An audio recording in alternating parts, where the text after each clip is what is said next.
नमस्कार, मेरा नाम प्रिंस और मैं फिर से आपका क्लास 1 में स्वागत करता हूं। आज हम रीजनिंग कर रहे हैं। रीजनिंग में हमारा टॉपिक जो है वो है रैंकिंग टेस्ट, क्रम व्यवस्था परीक्षण। रैंकिंग टेस्ट से पेपर में 1 या 2 क्वेश्चन आते हैं और बड़े इजी होते हैं, आराम से हो जाते हैं।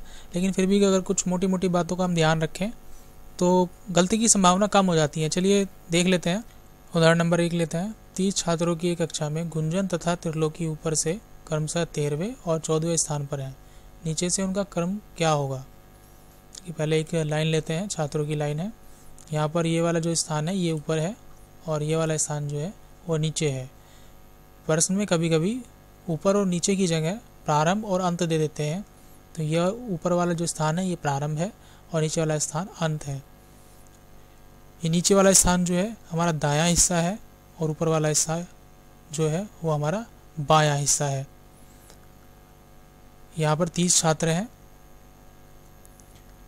गुंजन का जो स्थान है उन्होंने दिया है 13वां नंबर और जो त्रिलोकी का स्थान दिया है वो है 14वां नंबर। और उन्होंने पूछा है कि नीचे से इनका क्रम क्या होगा, क्योंकि ये जो क्रम है ये ऊपर से है तो नीचे से इन्होंने इसका क्रम पूछा है। तो नीचे से इसका क्रम निकालने के लिए हमें इसे 30 में से इनका स्थान जो है घटाना पड़ेगा। तो पहले हम गुंजन का स्थान निकालते हैं।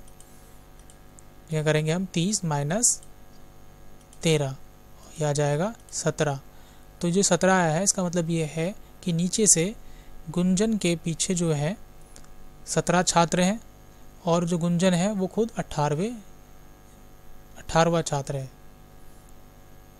तो इसमें हम एक जोड़ देंगे क्योंकि गुंजन का स्थान जो है 17 छात्रों के बाद यानी 18वां है। त्रिलोकी का स्थान निकालते हैं। 30 माइनस इसका जो स्थान है वो 14, तो 14 इसमें से घटा देंगे हम, हमारे पास आ जाएगा 16। जो 16 है यानी इसका मतलब भी वही है कि त्रिलोकी के पीछे जो है 16 छात्र हैं और त्रिलोकी का जो नंबर है नीचे से वो 16 छात्रों के बाद 17वां है। तो इसमें हम एक और जोड़ देंगे तो ये हो जाएगा 17। तो यहाँ पर गुंजन का स्थान है वो 18वां है नीचे से और त्रिलोकी का जो स्थान है वो है 17वां। तो ये हमारा आंसर है। अगला क्वेश्चन लेते हैं। 13 विद्यार्थी एक लाइन में बाएं से दाएं खड़े हैं। यदि प्रत्येक विषम संख्या वाला विद्यार्थी उसके तुरंत बाद वाले विषम संख्या वाले विद्यार्थी से स्थान परिवर्तन करे, जैसा कि पहला तीसरे के साथ, तो इस प्रकार आदेश का स्थान कौन सा होगा जबकि वह बाएं से 7वें स्थान पर खड़ा था। ठीक है, यहाँ पर हम पहले अब एक लाइन लेते हैं जो है विद्यार्थियों की लाइन है। अब आप देखें यहाँ पर जो उन्होंने टोटल विद्यार्थी बताए हैं वो है 13। तो हम जो है इस लाइन पे 13 विद्यार्थी जो है खड़े कर लेते हैं। ये हमारा 13 विद्यार्थी जो है इस लाइन में खड़े हो गए हैं। अब उन्होंने कहा है कि विषम संख्या वाला विद्यार्थी दूसरे विषम संख्या वाले विद्यार्थी से अपना स्थान बदलता है, जैसे कि पहला तीसरे के साथ। तो हम यही करेंगे, जो पहला वाला विद्यार्थी है वो तीसरे वाले विद्यार्थी के साथ अपना स्थान बदलता है। इसी तरह तीसरा वाला विद्यार्थी जो है 5वें के साथ अपना स्थान बदलता है और इसी तरह 5वां वाला विद्यार्थी जो है 7वें के साथ अपना स्थान बदलता है। तो इसका मतलब ये हो गया, जो 7वां वाला अपना स्थान बदलेगा तो वो 5वें स्थान पर पहुंचेगा और 5वां वाला 7वें के स्थान पर पहुंच जाएगा। तो ये जो 7वां वाला विद्यार्थी है 5वें स्थान पर पहुँच गया है। तो जो आदेश का जो अब स्थान आ गया है वो 7वें स्थान से खिसक के 5वें स्थान पर आ गया है। तो हमारा जो आंसर है वो है 5। चलिए अगला क्वेश्चन लेते हैं। उदाहरण नंबर 3। 36 विद्यार्थियों की एक कक्षा में लड़कों की संख्या लड़कियों की संख्या की 2 गुनी है।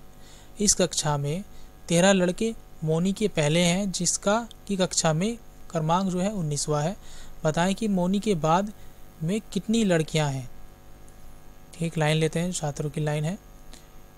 इसमें 36 जो है विद्यार्थी हैं और जो मौनी की जो स्थिति है वो है 19वीं। तो 19 नंबर पे जो है ये मौनी है और मौनी के पहले जो है 13 लड़के हैं। तो ये आ गए 13 लड़के जो मौनी से पहले हैं। अब आप यहाँ पे देखें कि 19 नंबर जो है वो मौनी का है और जो है 13 लड़के पहले हैं। तो इनके बीच में जो छात्रों की संख्या वो हम निकाल सकते हैं, वो है 5। 13 और 5 18 और जो 19वीं है वो खुद मौनी है। तो 5 बच्चे जो है इनके बीच में है और ये जो 5 हैं ये लड़कियां हैं। क्योंकि उन्होंने पहले ही बता दिया है कि मोनी के जो है पहले 13 लड़के हैं, तो यानी जो 5 आई हैं ये लड़कियां हैं और छठी लड़की खुद मोनी है। ठीक, और इन्होंने ये कहा है कि लड़कों की जो संख्या है वो लड़कियों की संख्या की 2 गुनी है, तो यहाँ पे इनका अनुपात हो गया 1:2। तो इसको हम निकाल सकते हैं, सूत्र रख लेंगे।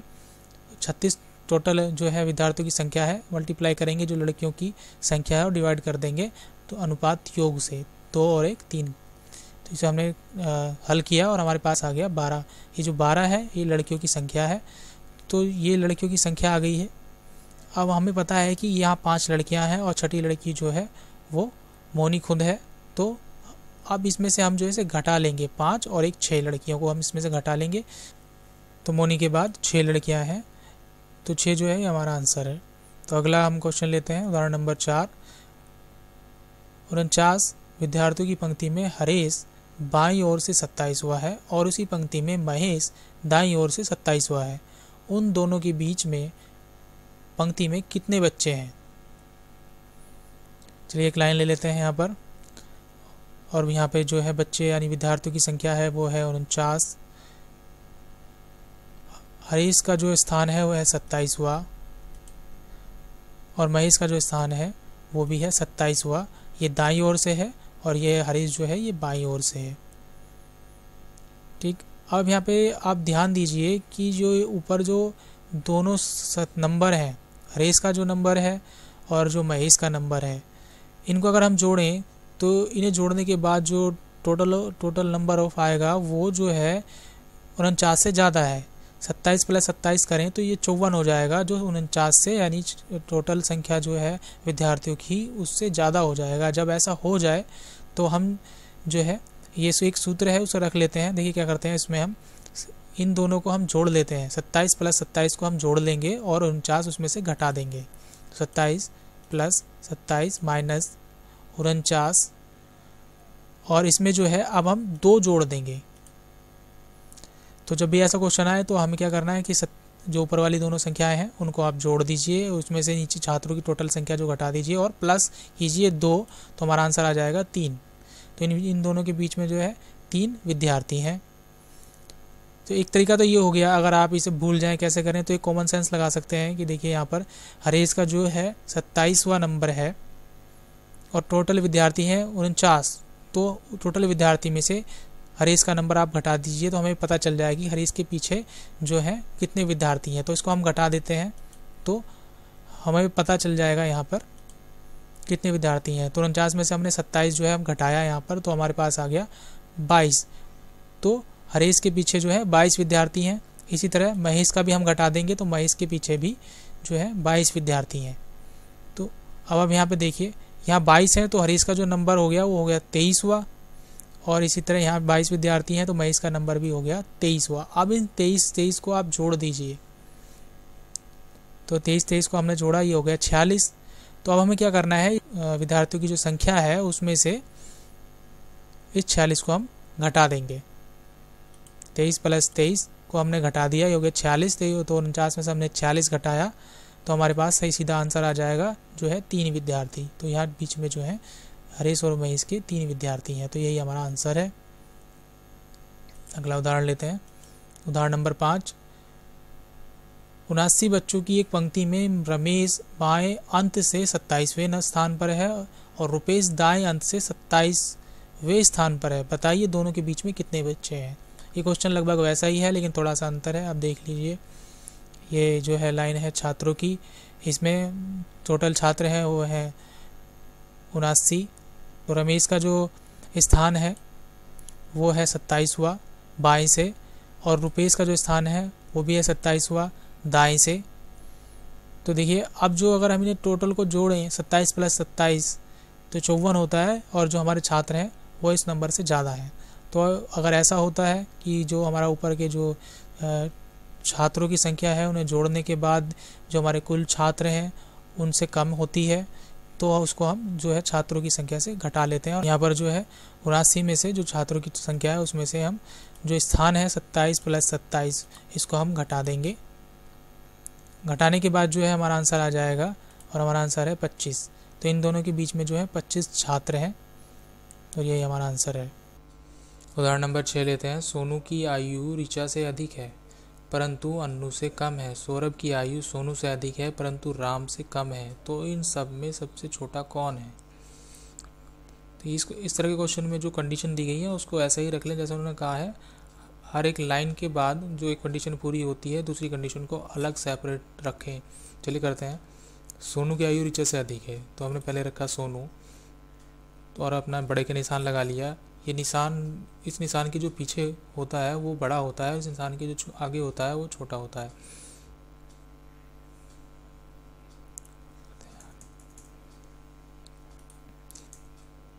उदाहरण नंबर 6 लेते हैं। सोनू की आयु ऋचा से अधिक है परंतु अन्नू से कम है। सौरभ की आयु सोनू से अधिक है परंतु राम से कम है, तो इन सब में छोटा कौन है। इस तरह के क्वेश्चन में जो कंडीशन दी गई है क्वेश्चन में उसको अलग अलग रख लेते हैं। जैसे एक लाइन की कंडीशन को अलग रखें, दूसरी लाइन की कंडीशन को अलग रखें। चलिए इसे करके देखते हैं। तो यहाँ पहले कहा गया सोनू की आयु ऋचा से अधिक है, तो हम इसे रख लेंगे सोनू और हम निशान लगाएंगे बड़े के लिए। इस निशान के जो पीछे है वो बड़ा होता है, इस निशान के जो आगे होता है वो छोटा होता है। तो यहाँ पर जो है सोनू की आयु ऋचा से अधिक है, तो सोनू जो है बड़ा है ऋचा से और ऋचा की आयु जो है वो कम है, परंतु अन्नू से कम है। तो इसका मतलब है अन्नू की जो आयु है वो सोनू से अधिक है, तो हम ये बड़े का निशान लगाएंगे और अन्नू को यहाँ रख लेंगे। तो इस पहली कंडीशन में अन्नू सबसे बड़ी है। दूसरी कंडीशन लेते हैं इसकी, सौरभ की आयु सोनू से अधिक है, तो इसको हम अलग रखेंगे। पहले सौरभ रखेंगे और बड़े का निशान लगाएंगे तो सोनू लिखेंगे। उन्होंने कहा परंतु राम से कम है, तो सौरभ की आयु जो है राम से कम है, यानी राम की आयु सौरभ से ज़्यादा है, तो हम जो है राम रख लेंगे। इसके बाद हम इसको अरेंज करेंगे ताकि हमें पता चले कि सबसे छोटा कौन है। तो आप देखें यहाँ पे सोनू है और यहाँ भी सोनू है, और इसका यहाँ पर पहली कंडीशन में कहा गया है जो अन्नू है वो सोनू से बड़ी है। तो चलिए इसको रखते हैं राम, इसके बाद सौरभ, इसके बाद आएगा, इसके बाद यहाँ पर है सोनू, लेकिन यहाँ पर आएगा अन्नू, क्योंकि यहाँ उन्होंने पहले ही कह दिया है कि सोनू जो है अन्नू से छोटा है और अन्नू बड़ी है, तो हम यहाँ रख लेंगे अन्नू और इसके बाद सोनू और आखिर में आएगी ऋचा। तो हम देख सकते हैं कि यहाँ सबसे बड़ा राम है और सबसे जो छोटा है वो है ऋचा, तो हमारा आंसर जो है वो है ऋचा। अगला क्वेश्चन लेते हैं। उदाहरण नंबर 6। रमण ललन से लंबा है जो कि मनोज से छोटा है। उमंग विनोद से लंबा है लेकिन रमण से छोटा है। मनोज रमण से छोटा है, बताएं कि इन सब में लंबा कौन है। ठीक है, यहाँ पर हम पहली कंडीशन रखते हैं रमण। रमण ललन से लंबा है, तो यहाँ आ गया ललन। इसके बाद उन्होंने कहा है कि जो कि मनोज से छोटा है, तो ये जो कि जो यहाँ पे लगा गया है इसका मतलब ये है ये ललन के बारे में बात कर रहे हैं। ललन जो कि मनोज से छोटा है, ठीक। तो यहाँ बीच में जो है मनोज आएगा, क्योंकि इसका मतलब है ललन जो है मनोज से छोटा है और मनोज जो है बड़ा है ललन से। तो हम इसे फिर से रखते हैं रमण मनोज ललन। तो अब यहाँ देखें, अब यहाँ पर दिखाई दे रहा है कि जो मनोज है वो ललन से बड़ा है, और कंडीशन के हिसाब से इन्होंने कहा है कि मनोज जो कि मनोज से छोटा है, तो ललन जो है मनोज से यहाँ पर छोटा हो गया। अगली कंडीशन उन्होंने दी है उमंग विनोद से लंबा है, तो इसको रख लेंगे हम उमंग और विनोद। तो यहाँ पर पता चल रहा है कि उमंग जो है वो विनोद से लंबा है लेकिन रमण से छोटा है, तो उमंग जो है रमण से छोटा है, तो हम यहाँ पर रख लेंगे रमण। यहाँ पर रमण आ गया है। अब आप देखिए, तो देखिए यहाँ पे मनोज है और उमंग है, और ये आपस में जो है इनमें तालमेल नहीं बैठ पा रहा है। हम क्लियर नहीं कर सकते, इनको एक सीरीज में नहीं लगा सकते हैं। लेकिन जो इन्होंने पूछा है कि सबसे लंबा कौन है, उसका आंसर इसमें निकल सकता है। कारण क्या है कि इस कंडीशन में भी सबसे बड़ा जो है वो रमण है और नीचे वाली कंडीशन में भी सबसे बड़ा जो है वो रमण है। तो हम यहाँ अपना आंसर दे सकते हैं कि जो सबसे लंबा है वो है रमण। अगला उदाहरण लेते हैं। उदाहरण नंबर 7। परमीला अनीता से छोटी है लेकिन भावना से बड़ी है। कुमुद सबसे छोटी है। अंकुर परमीला से बड़ी है। उन सब में बड़ी कौन है। देखिए यहाँ पहली कंडीशन हम रखते हैं फिर से, परमीला अनीता से छोटी है, तो ये अनीता जो कि बड़ी हो गई, लेकिन भावना से बड़ी है, तो परमीला जो है वो भावना से बड़ी है, तो यहाँ पर सब छोटी हो गई भावना। और उन्होंने कहा है कुमुद सबसे छोटी है, तो सबसे लास्ट में हम रख लेंगे कुमुद। तो ये कुमुद जो है सबसे छोटी है। अंकुर परमीला से बड़ी है, तो हम यहाँ इसे अलग से अलग रखेंगे, अंकुर परमीला। तो ये अंकुर जो है परमीला से बड़ी है यहाँ पर। लेकिन यहाँ पर आप देखें तो हम इसको एक सीरीज में लगा नहीं पाएंगे। कारण क्या है, यहाँ पर अंकुर और अनीता के बीच में कोई भी क्लियरिफाई नहीं दिया गया है, क्योंकि यहाँ पर बताया गया है कि जो परमीला है उससे बड़ी अंकुर है, और यहाँ बताया गया है परमीला से बड़ी अनीता है। लेकिन अनीता और अंकुर के बीच में कोई कंडीशन उन्होंने बताई नहीं है, तो इसका आंसर हम नहीं निकाल सकते। इसका आंसर जो है अज्ञात रहेगा। पेपर में जो है इसका आंसर ज्ञात नहीं कर सकते, ये होगा। चलिए अगला क्वेश्चन लेते हैं। अगला उदाहरण नंबर 8। दिवाकर प्रभाकर से भारी है, मधु बबीता से भारी है, संजीव दिवाकर से भारी है। इनमें से सबसे भारी कौन है, यह ज्ञात करने के लिए अगली कौन सी जानकारी ज़रूरी है। तो यहाँ पर इन्होंने कंडीशन दी है, कंडीशन नंबर 1, 2, 3 और 4। चलिए पहले अपनी जो है कंडीशन को हम रखते हैं। यहाँ इन्होंने पहले कहा है दिवाकर प्रभाकर से भारी है, तो हम पहले दिवाकर रखेंगे और प्रभाकर। तो यहाँ दिवाकर जो है प्रभाकर से भारी है। मधु बबीता से भारी है, तो इसे अलग रखेंगे, मधु बबीता से भारी है। तो ये मधु जो है भारी होगी बबीता से यहाँ पर। और आगे उन्होंने कहा है कि संजीव दिवाकर से भारी है, तो दिवाकर हमारा यहाँ पर है और जो संजीव है वो इससे भारी है, तो हम संजीव को उसके पीछे रखेंगे। तो यहाँ हो गया संजीव जो है यहाँ पर भारी है। तो इन्होंने पूछा है कि सबसे भारी कौन है, ज्ञात करने के लिए कौन सी कंडीशन जरूरी है। 4 ऑप्शन इन्होंने दिए हैं, तो अब इन ऑप्शन को हम जरा एक बार देख लें। नंबर 1 उन्होंने कहा है दिवाकर बबीता से भारी है, तो अगर इस कंडीशन को हम यहाँ अप्लाई करें तो दिवाकर बबीता से भारी है, तो ये जो है यहाँ पर नहीं बैठेगा, क्योंकि बबीता से भारी मधु है, इन्होंने पहले ही कह दिया है, तो इसको हम नहीं रख सकते। बबीता मधु से हल्की है, तो अगर हम इसको बबीता और मधु से हल्की है, तो अगर इसको हम रख भी लें तो ये तो बिल्कुल अलग है, इसका और इसका कोई लेना देना तो है नहीं, तो ये भी नहीं ऑप्शन आएगा। तो तीसरा ऑप्शन में है प्रभाकर मधु से भारी है।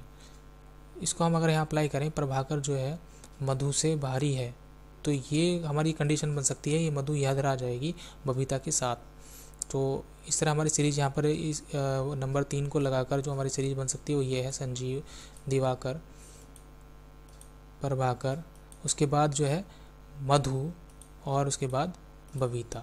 तो ये वाली कंडीशन हमारी यहाँ पूरी हो रही है, जिसको हम रखकर जो है सबसे भारी कौन है ये हम पता कर सकते हैं। तो यहाँ पर सबसे भारी हमारा जो आंसर आएगा वो है बबीता।